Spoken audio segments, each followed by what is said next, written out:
I'm Brendan Mowat, and this is the Knowledge Exchange podcast. Today, I'm fortunate enough to be joined by someone whose qualitative research has been influential in my own sense-making of clinical practice, Dr Samantha Bunzli.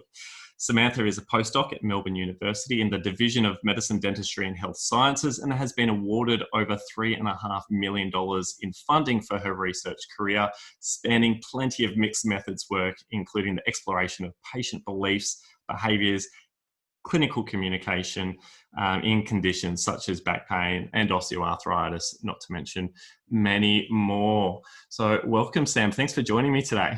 Thanks for having me, Brendan. It's lovely to be here. Yeah, I'm glad you're here. So, Sam, I've had the privilege to read some of your work to date, and some of your work has been, like I said, very helpful in my own practice and also that of many colleagues. I would, as would many others, no doubt, would like to hear about your journey so far and what has led you to be interested in your current research and your place at Melbourne University. Sure. So I graduated as a physio from Otago University in New Zealand quite some time ago now. And I worked for about 10 years in clinical practice, so in musculoskeletal practice. And I guess in musculoskeletal, I was always really drawn to I really love treating people with more complex pain conditions. And I suppose for me, it was always that interest in treating not just a body part that hurt, but helping somebody get back to doing the things they really valued that they were struggling to do. So that was what I was drawn to clinically. And I guess I was always fundamentally really interested in what people believed about their bodies and about their health, and the powerful influence that those beliefs really seem to have on people's behavioral responses and emotional responses to their condition that they were presenting with. I guess probably one of the first clinical examples that really sticks in my mind was a teenage girl that came along to see me with her mum, and she was experiencing sort of recurrent bouts of low back pain that were really quite intense. I remember them sitting in front of me and both of them crying, and that fear of what the future was going to hold for this little girl. The idea that she could end up in a wheelchair, that it would be sort of this lifelong disability for her. And they were thinking about going down the route of further investigations and whether she would need surgery, and a story probably many of us are familiar with. And I think for me, it was an interesting moment because sitting and listening to them and giving them space to share those fears and worries, and trying to talk a little bit around those beliefs and where those beliefs might have come from, and really listening to where there were gaps in their knowledge and their understanding, and helping to fill some of those gaps, and also some of those maybe misunderstandings or misconceptions, a lot of the myths that we typically hear, and just trying to gently correct some of those, while we were also, while I was providing a safe space and trying to encourage her to move and showing her how to be able to move in a way that was less provocative, less about drawing her attention, I guess, to those pain behaviors and all that tensing and bracing that was, maybe contributing to some of the pain that she was presenting with. So I think for me, this story was just interesting because of the quick nature of how fast it could turn around. And within a couple of sessions, I had them back and both of them sitting in front of me, and this time crying again, but crying because they were so happy and so thankful that this didn't have to be a life sentence for the little girl. This understanding that there was another route for her, and just how quick she was at being able to let go of some of those patterns, how that understanding was really fundamental to change that whole trajectory, I guess. And as a clinician, it was a powerful example for me really early on that there had to be more about this than just a broken body. It changed too quickly to be just a broken body. So I guess that's what really sparked my interest clinically early on. And then sort of life circumstances, I guess, took me to Perth. I'd spent lots of years overseas and was in Perth and sort of landed on Peter Sullivan's doorstep. And I said, look, this is what I'm interested in. We had a coffee, we had a chat about beliefs. And an hour later, I was signed up to do a PhD, and we were thinking about, looking at a qualitative study of how beliefs underlie some of these fear avoidance behaviors. And that's how I really started on my research career. And I've moved away more clinically now, and just really focused on the research, but always very patient-informed research. So all very, all qualitative based, spend lots of time talking to patients still. So I feel very fortunate in the career that I've had. Sounds like a really nice mix. I'm really interested in that because, I mean, for me, I think I share some of those, I guess, a similar journey in many ways, but mine started off very biomedically. And it sounds like, and I mean, your work, along with Peter O'Sullivan's and Ben Darlow's and a huge amount of different authors have really kind of challenged my ideas of the world and influenced me in that way. But it sounds like you kind of very intuitively came across this in your own practice early on. Was there influences from your tertiary education that kind of led you to that? Or do you think this was just more, you're a bit of a people person and, Yeah, I think so. It's a bit more of a, I guess I've always been more interested in stories, and I hear qualitative researchers in the social sciences calling themselves as a collector of stories. And when I think back, maybe that's the way I've just always been. I've always loved listening to the patient's stories, and the patient is the expert sitting in front of you. So I guess intuitively, I've always been more drawn to that side of our physiotherapy practice. And probably, in New Zealand, I graduated in 2000. So I was probably very biomedically informed as well. I don't really recall being very focused on psychosocial risk factors or having any sort of theoretical or practical training around that. So probably much like you, as you say. And professionally, I don't really even recall. I don't think I particularly had a role model who was modeling those behaviors necessarily, but just something that probably was more intuitive. And I think also, and I know perhaps we'll talk about this a little bit later on, but some of those structural barriers, I think I was probably privileged enough to be working in practices where we had that space to be able to, and that time to be able to explore some of these other dimensions of the patient's pain experiences. So perhaps there's an element of being fortunate there as well. Yeah, very good. So I know Leventhal's common sense model of self-regulation has underpinned some of your qualitative work. Can you tell us what this model is and why you were specifically drawn to this model for some of your research in the past? Sure. So this goes back to my PhD research. So in my PhD, I was looking at some of the beliefs underlying fear and fear avoidance behaviors in people with chronic low back pain. So to recruit people for my study, I was using a measure of fear that's widely used in the literature, which some people might have heard of, the Tampa scale of kinesiophobia. And so what this scale measures is the construct of kinesiophobia, which is defined as an irrational fear of movement or re-injury. So I was trying to identify people that were scoring highly on this so that I could really investigate those drivers of their fear. But when I started talking to people that were all scoring very highly, what seemed to me was I would be exploring some of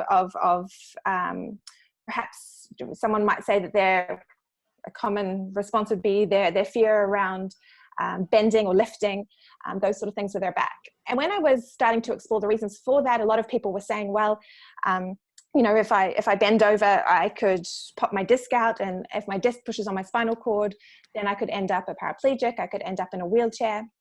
And this was a really common story I was hearing. And then I would also have people telling me, well, I could bend over, but I really hate that every time I bend over to pick something up, my pain goes through the roof. And, I can't be doing that. I've got 2 little ones to look after. I want to be able to tuck them in at bed at night. I'm afraid that if I bend over, it's going to flare me up for the rest of the day. So there were lots of, it seemed to me, as I was talking to people, was this really an irrational phobia? Or was this more, it seemed to me, quite a logical thing that they were doing? If someone tells you that, or you have heard, or you believe that every time you bend over, or if you bend over, you're at risk of becoming a paraplegic. It's a kind of logical response not to bend over. No one wants to end up in a wheelchair. Likewise, if you think that you're going to flare your pain up for the rest of the afternoon, then it's a logical response to not do the thing that is going to flare you up if you have some control over that. So I guess for me, it was this real tension between, is this a phobia that I'm apparently selecting people on, and where it seemed to me to be more of a logical response. And then at the same time, I was looking at the literature and seeing things like some early work showing that around half of people presenting with acute low back pain to physio practice will score highly on some of these measures and will present with some form of fear avoidance behavior. So this was not a niche little part of the population, or it wasn't something, it was more of a normative presentation. And then, we had Ben Darlow's work coming out of New Zealand showing that amongst people who don't have back pain, some of these beliefs, around 50% of the population, up to 90% of the population, believing that, the back pain was a sign of damage, and the back would be vulnerable into the future. So a lot of these beliefs seem to be more like it was something socially or culturally endorsed almost, rather than being irrational. So I guess it seemed to me that people were trying to really make sense of a pain experience, of a back pain, and they really had the only beliefs that they could draw on to sort of inform this behavior were really unhelpful beliefs. But this idea of sense-making beliefs and behaviors drew me towards Levanthal's model. And this is a model that had been around for quite a long time in the literature. In the health literature, and it's called Levanthal's common sense model. And probably the easiest way to describe the model is to give an example, and I often give this example when I'm presenting because I think it illustrates it nicely. The idea that if I'm sitting at my desk this afternoon and imagine that I suddenly feel a pain in my head. So I think I attach a label to that pain. I say, okay, this is a headache. I think it's caused by the fact that I haven't drunk enough today. So I think that I need to have a big glass of water and maybe take some paracetamol. Otherwise, it's going to stop me from concentrating for the rest of the afternoon. So I do that. I take a big glass of water with some paracetamol, and I feel better in about 20 minutes. So I had a pain. I attached a label to it. And I thought about what was causing it, what the consequences would be of this pain. I thought, what action did I need to take, and how long do I expect that? How quickly do I think that action is going to work? So that would be a logical process that we're going through subconsciously each time we're experiencing a health symptom. But what we might do then is think, okay, I'm sitting here, I've experienced a pain in my head, but a couple of days ago, someone close to me was diagnosed with a brain tumor. So that could give rise to a really different set of beliefs and a really different set of behaviors. So what the model tells us is that our beliefs are highly contextual. They're influenced by not only the current symptom that we're feeling, but also our previous experiences of that symptom and observing the experiences of others, things that we've been told in the media from health professionals, for example, and some of those contextual stresses that might be going on in our life at the same time. So we have, each time we experience a health symptom, we draw on this core set of beliefs, which are around 5 dimensions. So our identity, the cause, the consequences, the timeline, and how controllable we think that symptom is. And based on this set of beliefs, we make a decision about what to do about the symptom. So this is problem-solving behavior. We make a logical decision. And if the outcome of that behavior is then in the direction that we thought it was going to be, or we wanted it to be, the direction of our goal, then we'll think, okay, well, that set of beliefs works. That makes sense. It was effective in driving my behavior. So that just reinforces that set of beliefs for me. If the outcome of that behavior wasn't in the direction of my target goal, then I would think, okay, maybe I need to update my beliefs. I adjust my beliefs and try a new behavior and see if that works. So we're constantly going through this on an ongoing process. What the model also tells us is that if we don't have a core set of beliefs to draw on, because let's say that we're trying behaviors and nothing is really working. So we're thinking, well, we don't have any helpful beliefs to draw on here because nothing is helping me. Then our behavior will be driven by our emotional response to the health symptom. And typically a health symptom which is experienced as being really intense or having intense consequences elicits a fear response. And so often our behavior would be driven by our emotional fear response to the symptom. So this is what the model tells us. And we've found that this is a really helpful way of understanding the beliefs driving behaviors in people presenting with musculoskeletal pain conditions.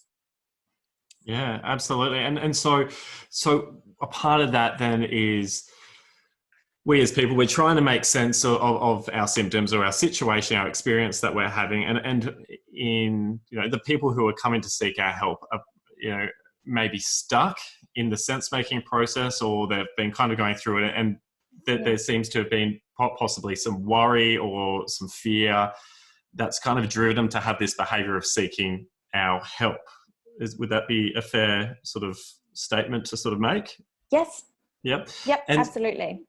Right. And so in doing that, a part of what is probably driving that, or maybe an assumption that we could make, is a part of our role as exercise physiologists or physiotherapists or just allied health professionals as generally, is to be a part of the sense-making process for them. Absolutely. And so in that, we've got kind of a few different ways of going about that. Can you speak to that to some extent? Sure. So absolutely, I see as fundamental as our role as physios is to help someone make sense of their pain. And often by the time someone is presenting to us, they might have heard all sorts of things about their pain conditions, and that experience of conflicting information is also really scary for people. So that's something really important to acknowledge.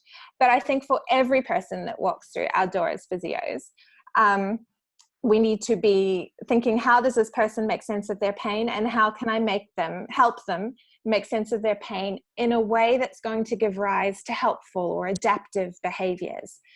So I think even if we think of people, whether it's acute pain or chronic pain, I guess our role as physios is really to be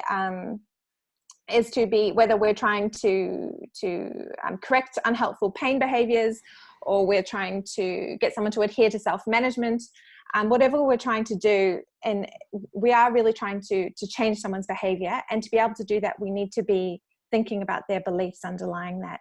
So I think that this model, as a general rule, this common sense model, is useful for physios with anyone sitting in front of us, to be asking them, what do they think is the cause of, what do they think their symptom is? What do they think the cause of that symptom is?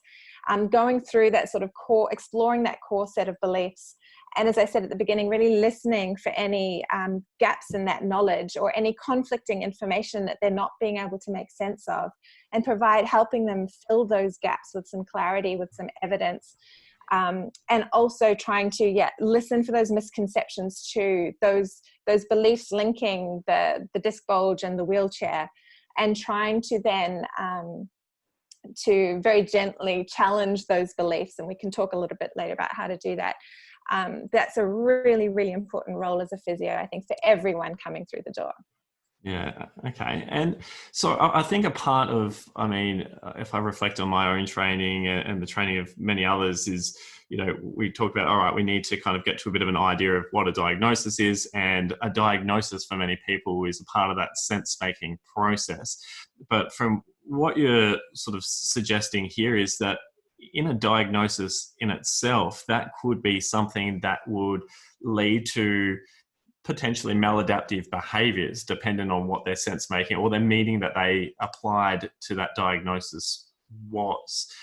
So how is it that we kind of, I guess, navigate that requirement for, even some compensable schemes require, a very specific anatomical diagnosis, or, people were just kind of really wanting that, physical diagnosis. How do we navigate that in a way that is not going to necessarily, or at least reduce the likelihood that their behaviours are going to be, adaptive, healthy behaviours that lead them to recovery, rather than something that continues to maintain their pain state or their disability? Yeah, I think that's a great question. And like what I would like to, I mean, in the ideal world, I think we would move away from these labels, these diagnostic labels. And I think everyone needs to be provided with an explanation for their pain. So by giving someone, if we think of our core set of beliefs, we can give someone a label for that identity dimension of beliefs. But what does that mean for their understanding around what caused that, around what the consequences of that are going to be, of how long that's going to last, of how well they can control that. So I think that whether we give one diagnostic label for an identity, if we don't fill in the missing link for them, they're going to fill in that missing link themselves, drawing on all sorts of unhelpful things from all different sources, as we know. So I think that it's fundamental that we are explaining what that means. But certainly moving away from some of those diagnostic labels is really, really important, because the label in itself can cause all sorts of problems that I've seen in my research. So it's in back pain, it's typically the disc bulge. And when someone hears that, and we ask people what comes to mind when they hear that, it's linking that with a wheelchair. The same with degeneration. It's this idea that it's a one-way trajectory downhill, that it's going to end up in a wheelchair. In osteoarthritis, it's that word bone on bone that then dictates everything else that happens after for that person. They disengage in exercise because they think that the bone on bone will get worse with increased weight bearing through the joint. So it will then, with just being told that their scan shows bone on bone for someone with knee osteoarthritis, can give rise to all these sorts of unhelpful beliefs and behaviors. So unless we are explaining what that means, then I think that's where we seem to be getting ourselves into trouble. Or patients seem to be getting themselves stuck in a really unhelpful pattern. Right. So, I mean, we've spoken here a lot about sort of persisting conditions that have been going on for a while, potentially sort of ongoing pain states. What do you think is essential to be carried across into the acute setting? Do you feel that adopting a broader biopsychosocial approach may be helpful in combating that maintenance of pain or disability or maladaptive behaviours beyond an acute time setting?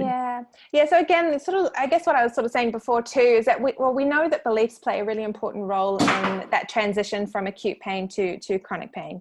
So and we need to remember that beliefs are really highly modifiable. So this is a really good focus for us to be having, and anyone that walks through the door is thinking in the back of our minds, how is this person making sense of their pain? How can I make sure that they're making sense of their pain in a way that might help them stop going down that unhelpful trajectory? So I think for all of us, we need to be thinking about that. And as I say, whether it's promoting physical activity, whether it's correcting unhelpful behaviors, movement patterns, or encouraging adherence to self-management in from that whole spectrum of physio, we need to be thinking of how can we make sure that we encourage that behavior change by thinking of their beliefs. Right. So it'd be fair to say then that no matter what the problem was, it would be all biopsychosocial. Like, you cannot be separating these three things apart. It's not going, oh, this is more of a psychosocial issue, or this is more a biomechanical or biological issue. It is literally considering all of those factors all the time when we're dealing with people. As being a fundamental part included in every subjective assessment would be understanding what do you think is causing this, and going through just that little checklist so that you've got an understanding. Yeah, absolutely. And so how do you go about doing this in a, I know you're not sort of practicing so much as a physiotherapist anymore, but you know, a part of your research has obviously been conducting interviews and so on, and you're very have a huge amount of experience to draw upon here. How is it that you go about exploring these beliefs with somebody? Yeah. So, and again, as you point out, I'm moving away from a lot of clinical work now, but still have that connection with patients. And I work really closely with Pete O'Sullivan still as well, and JP Caniero as well, who really are incredibly good at doing this in clinical practice. So really including having a good understanding of how every patient walking through the door makes sense of their pain is something that you can explore in that clinical interview. So just directly questioning around some of these key core beliefs, how that's influencing what sort of behaviors and why they're engaging in those behaviors. drawing on a model like the common sense model can be really, really helpful for clinicians as almost a checklist as during that subjective assessment, I think. But what is really important to acknowledge is that not everybody, we can also hold beliefs that are more implicit. So while we might explicitly be able to get somebody to tell us their explicit beliefs, they can communicate that through questioning. Sometimes people aren't even aware of some of these beliefs that they hold, and they're only perhaps going to come to light during the more of a behavioral assessment, for example.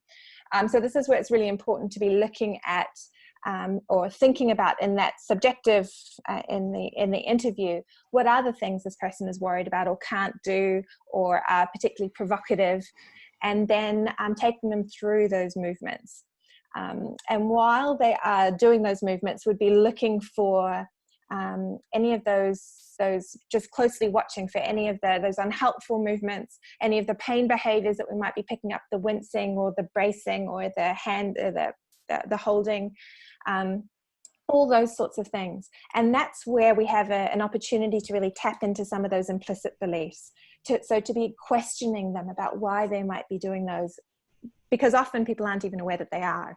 And using video recordings of those can also be helpful, of those sort of movements, so that somebody can see themselves doing it. They might not be able to feel themselves doing it. And sometimes these patterns have been going on for such a long time. So that behavioral assessment really is part of the interview, in that sense of really getting an idea of what this person is believing, what they're feeling, how they're responding to their pain.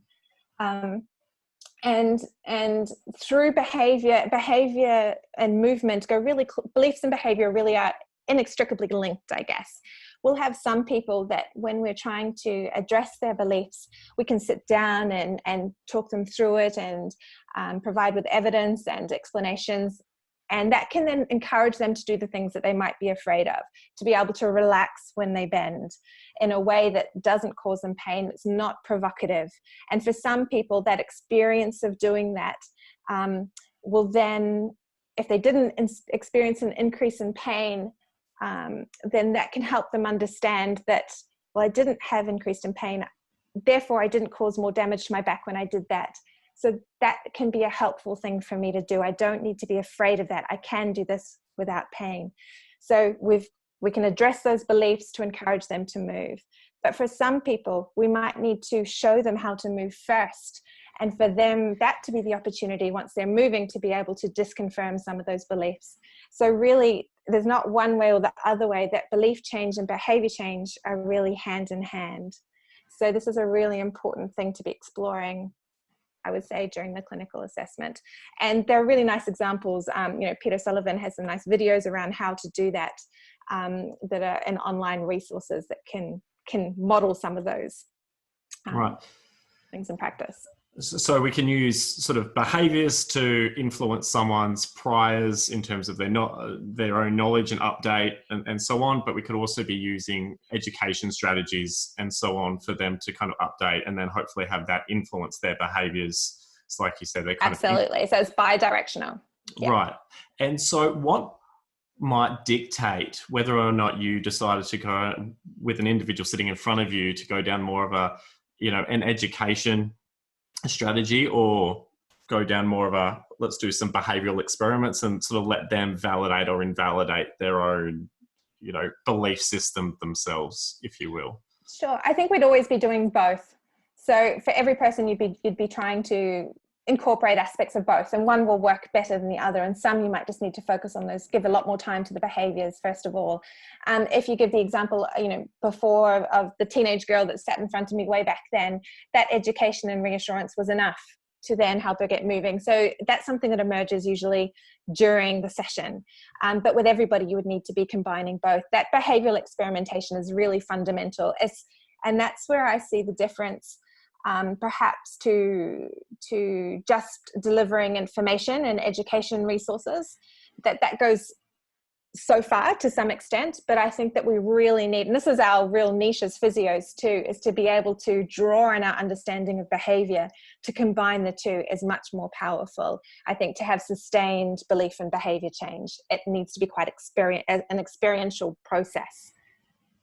Yeah, which it just made me kind of think of, I know Hope and Lee did a secondary analysis of a pain education study and looked at um, whether or not someone actually implicitly took on the pain education. So had meaning that it was applicable to them, it was very specific to them, and it made sense to their situation, and compared to those who didn't. And it seemed that those who did take it on seemed to have a greater reduction in pain, which kind of maybe makes Yeah, it sense makes a lot of sense.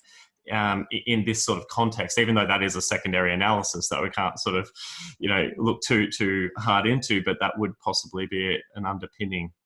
Sure. And the other thing to remember, I think, is that beliefs are really, they can be paradoxical too. We can hold lots of different beliefs at the same time that appear really contradictory.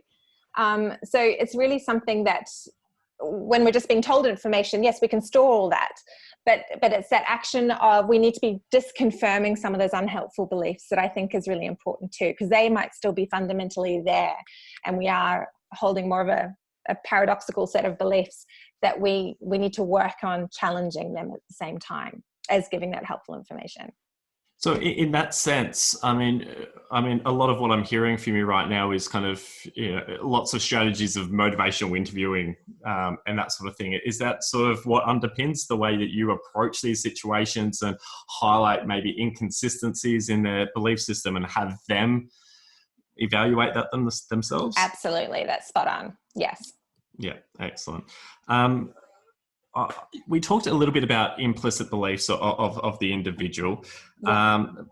but I'm also really interested, having read some of JP Canero's recent stuff on the implicit beliefs of practitioners. Yeah. Now, it seems as though that we can explicitly say one thing as a practitioner and believe that, but then implicitly actually believe something different to that, and that may be something that is influential in how we maybe communicate or navigate a clinical consultation. Is that something you've had sort of much experience with or explored much yourself? Yeah, and that's great. JP's work is wonderful in that space. I think that we see, in my experience of talking to clinicians and also to patients, we see we still have a problem with explicit beliefs as well. So when, we look at, a systematic review we did a little while ago looking at the stigmatization of patients by physios, that we still do have an aspect of this idea that we've either got a broken body or a broken mind. And so we know that the pain research has really moved on from that we can have pain without nociception, without injury. But there are still beliefs out there amongst clinicians broadly that that our pain experience is directly linked to the extent of tissue changes. There's very strong biomedical beliefs. So we know that they still exist and that message is still being communicated to patients. And those, as a society, those beliefs are really strong. We grow up knowing that that pain is we grow up understanding that pain is important to our well-being, to our survival, that it's a sign of threat, that if we put our hand on that hot plate, that's going to be damaging for us, that if we sprain our ankle, we need to rest it, or that pain could be the sign of something unseen, an unseen tumor, or we have this instinctive understanding of what pain means. And going right back, so 350 years, if we go back to Descartes, who first explained this model, this biomedical model of pain being either somatic in origin or psychogenic in origin, we've really continued that really dualistic way of thinking has really continued over 350 years. We haven't really changed. So all those advances in neuroscience, our advances in the understanding of pain haven't really trickled down into mainstream discourse in the public, but neither within a clinical sort of setting, that we're still struggling to get there. So when I speak with patients, I hear a lot of people saying, well, the doctor told me that I shouldn't bend, that could, I could end up in a wheelchair. And part of this, when I'm speaking to patients, I think Sometimes I'm amazed and I think, really, could someone really have said some of these things? I think we have a problem sometimes with misinterpretation in that clinical setting. So sometimes we might hear a word and that patients are often Googling and they're very familiar with some of this jargon, but maybe using it in the wrong context. So sometimes some of the words from the clinician is being misunderstood. But certainly from some of our video camera work that we're doing too, of recording some clinical consultations, we know some of this is actually being perhaps said in some instances as well. This is all with consent, it's not hidden cameras, but obviously full ethics approval. So those explicit messages that are coming through from clinicians are still strong. But certainly the implicit messaging is something that we need to look at as well.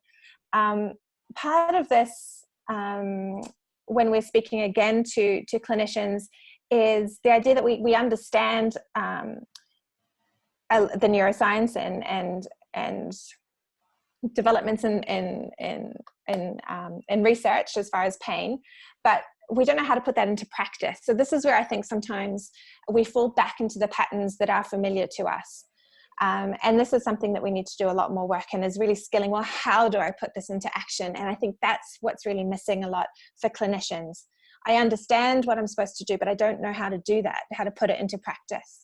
And I see really, really wonderful here is some of the work with JP and with Pete, modeling those behaviors. But I think that through modeling, we can really come a long way as clinicians, seeing somebody else do that and using that as a base for us to move forward. So I see that as two problems. One is the knowledge and one is the skills to be able to put them into practice. And I mean, that's you did a paper, or you were one of the co-authors on a paper with Aoife Sinnott. I think that's how you say her last name. Her first name's a challenge in itself. It is. And that explored, and I think you kind of referred to this just before as well, that explored physiotherapists' attitudes towards the importance and their own ability to explore and manage psychosocial factors in people with low back pain. Yeah.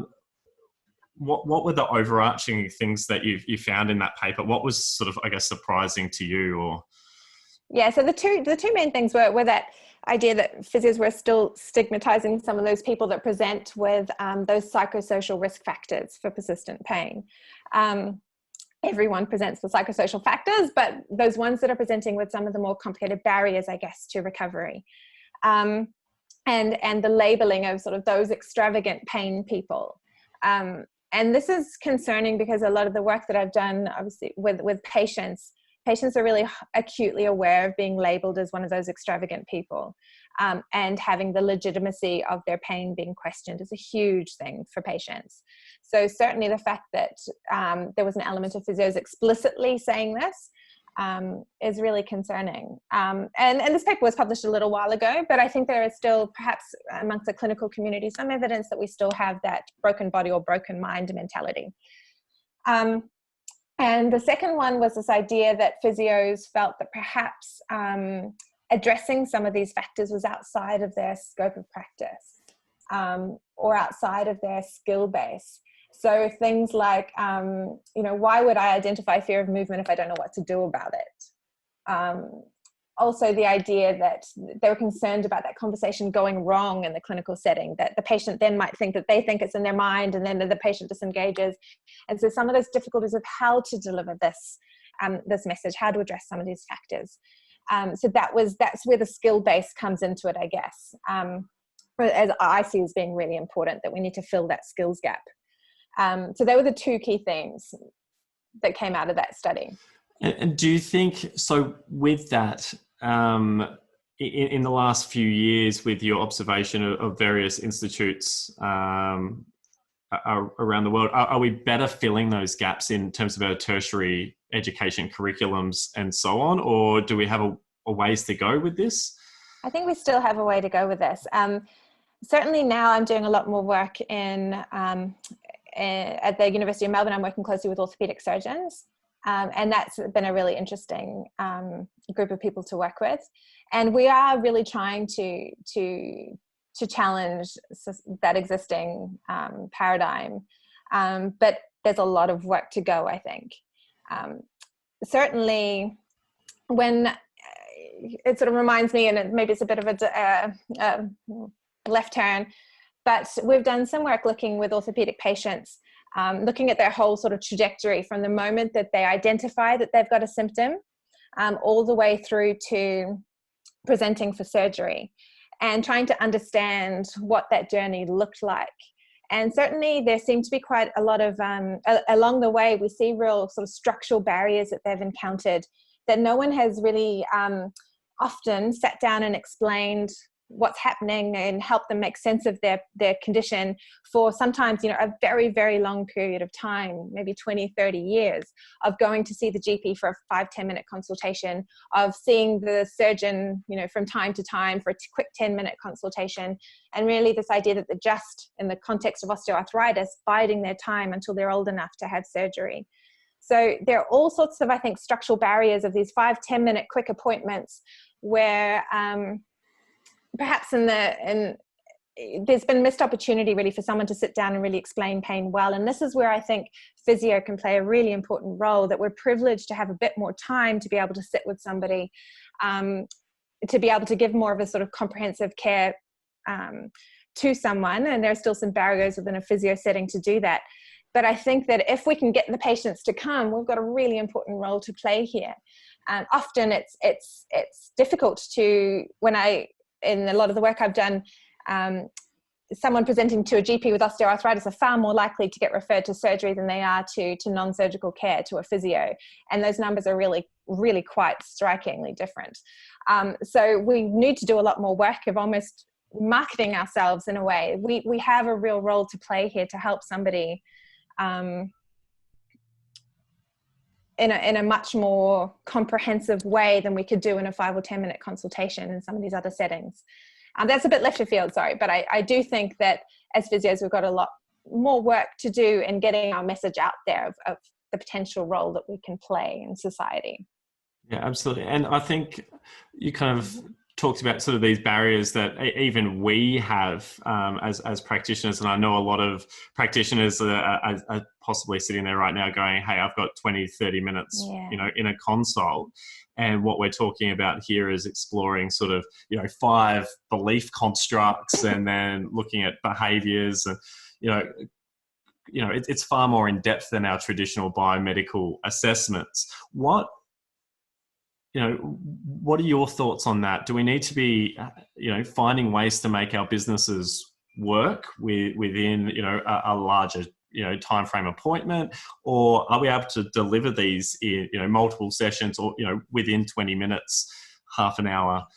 Yeah, I'm probably not the best place to comment on that now that I've moved away from clinical practice. I know there would be people much better placed to comment on that. But I do maintain that asking someone how they make sense of pain doesn't have to take a long time, but it has to be fundamental for everyone walking through the door. I would maintain that.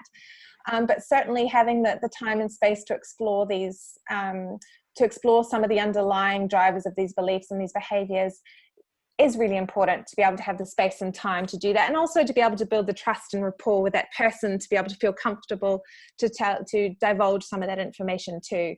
So certainly there are some structural barriers there. It's interesting now that we are having to transition to telehealth, a lot of people during this COVID-19 crisis. That's going to be an interesting time too. I don't know how structurally that works, if there's more scope in the consultation, but certainly it is going to have to be more communication based. That's going to be an interesting time, and maybe an opportunity to explore this in a bit more detail. Yeah, I was going to absolutely say that. From everything we've sort of spoken about today, is possibly the most opportune time to be kind of going, how do we explore this? How do we dive into this more and develop these skills around exploring these fundamentals that may really be influential in someone's recovery or in their journey. So for those people who do feel like they are maybe going, I don't know where to go from here, I don't know how to fill these gaps in my own knowledge, what are some of the resources that you're aware of, or what would you recommend to these individuals? Yeah, we've got some excellent resources that Curtin are developing and that have developed online, and maybe we can put a link to some of those. I don't know if you're able to do that. But those are really helpful resources to try to, that are modeled with a patient coming in and just giving some sort of some prompts or some script around how that might play out in a clinical consultation. And I think that's really helpful to model some of those behaviors. I think it's really important just to go back to those interactional listening skills and really listening to our patients and thinking of yourselves again as collectors of stories. I guess as physios, we are collecting experiences along the way in our clinical reasoning, where we've got this person in front of us that reminds us of this person that I saw then, and it's trying to find those patterns in people's experiences, but remembering that there are stories there that we need to be really tapping into the stories too of these patients. So listening to their stories, asking a patient to tell me your story, I think is a really powerful, very, very easy thing for us to do in the first instance. Listening skills, and then how we might fill some of those gaps. I think that's where some of these other resources are really valuable. There's still lots of work we need to go. One of the key areas that I think we need to do a lot more work is around some of that misinterpretation that goes on in the clinical consultation. So, I've done some research showing what sort of words not to use in the clinical consultation, some of those words that are misunderstood and lead to all sorts of unhelpful beliefs and behaviors. But then I often get asked, well, what can I say? What would be more helpful? And I think that's where we need to do a lot more work, a lot more understanding of what are some of those implicit interpretations that are happening during the clinical consultation, and what might be better ways of doing that. And working really closely with patients to develop some of that understanding is fundamental. So any sort of, I think, resources really need to have that input from the patient, some sort of consumer representation there of how is this going to be perceived by patients, and bringing that perspective into the research a lot more, I think is really, really important. Yeah, we can absolutely add into the show notes some of these resources as well. So I'll make sure that that's there as well for listeners. And I think for me, one of your papers that we've already spoken about a little bit around low back pain and the common sense model, you have like some really nice tables in that kind of link it back to Johan Flayen's and Steve Linton's fear avoidance model, but also ways that you can, or some example questions specific to low back pain, but very easy to sort of switch out different body areas about how to explore those different constructs, belief constructs, and example questions of that. And I think that's quite nice, along with sort of motivational interviewing techniques to kind of, start that conversation. Absolutely. And increasingly we're trying to incorporate that in our research papers, sort of those tables at the end of showing of alternative ways that might be more helpful of delivering a message or exploring an aspect of a person's pain experience. So hopefully those are helpful for clinicians, and we might be able to put some of those resources up as well. Excellent. That'd be great. I think that'd be really, really helpful. I know it's been, very helpful for me as well.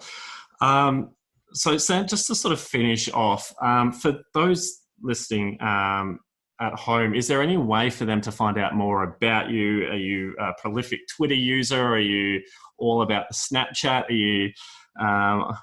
I am entirely hopeless at such things. So no, I'm not a big social media user, much to everyone's horror a little bit. I think as a researcher, probably I do need to at some point jump on that bandwagon. So no, so not a prolific social media user, but certainly my webpage at the University of Melbourne has a link to all my most recent papers, and you can find out more information there.